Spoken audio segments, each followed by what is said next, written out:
Témoigner de moi-même, mais de notre Sauveur. Amen. Et les frères et sœurs le savent, il est bon de lui appartenir. Quel privilège que ma vie a eu, parce que pour pas être trop long, je connaissais les réunions, et ça va faire bientôt 2 ans que je lui appartiens. Je connaissais les réunions, mais en réalité, j'étais qu'une brebis égarée, j'étais une personne perdue.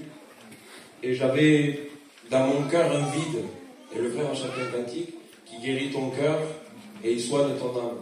Et la maladie de notre âme, quand on ne lui appartient pas, c'est ça. C'est le manque de Christ dans notre vie. Et je bénis Dieu parce qu'un jour, il est rentré dans ma vie. J'avais une addiction, moi je le mets à l'égal d'une drogue. Parce que quand j'entends parler des fumeurs, de ceux qui se droguent, pour moi, l'addiction, c'était le PMU. Les paris au sport, paris au PMU. Je ne pouvais plus m'en sortir. Je mangeais, on va dire 100%, 95% de mon argent dans le PMU. Et vous comprenez que ça crée un déséquilibre dans mon foyer. Je connais des personnes qui ont tout perdu, leur maison, leur voiture, leur famille, ils ont tout perdu. Et le diable me tenait captif. Et en réalité, je le savais au fond de mon cœur que c'était un lien, mais je le cachais, je disais que non, les pasteurs me parlaient, je disais je m'arrête quand je veux, mais c'était pas vrai. Et puis je continuais dans ça, et ça allait pas, ma vie allait pas du tout, mon foyer allait se briser. Et un jour, ma compagne s'approchait de Dieu, je me suis mis à prier Dieu chez moi. Je dis Seigneur, si tu es réellement vivant, viens à mon secours. Viens à mon secours, j'ai besoin de toi.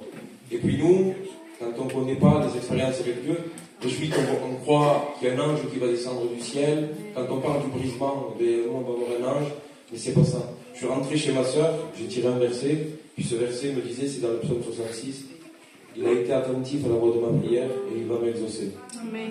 Alors je l'ai pris par la foi, je l'ai dit à un pasteur de mon église, puis il m'a dit attends, laisse faire Dieu. Et un jour, 8h du matin, j'amène ma compagne au travail, 8h30 dans le bar, je joue au PMU, je préparais déjà les jeux, et puis je repars chez moi, tout seul, j'ai mis un cantique que j'avais préparé pour ma compagne, c'était un cadeau, je lui avais fait un cantique parce qu'elle était convertie, et j'écoute ce cantique, regardez le plan de Dieu pour les merveilleux. J'écoute ce cantique, et puis une onction de Dieu dans la voiture, je ne peux pas vous expliquer, il n'y a pas de mots. Des pieds jusqu'à la tête, j'étais béni. Amen. Et j'ai tout de suite senti la délivrance au fond de mon âme. J'ai senti quelque chose qui partait. Et j'ai compris, si vous voulez, comme on va dire une petite vision, j'ai vu la croix de Christ, j'ai compris qui était Jésus, qu'il était mort pour moi, que j'avais péché, que j'avais besoin de me repentir. Et depuis ce jour-là, je sais qui je suis. Amen. J'ai une identité, je bénis Dieu parce que rien vient de moi, parce que je ne mérite rien, je suis qu'un pécheur, privé de la gloire de Dieu. Mais aujourd'hui, je lui appartiens.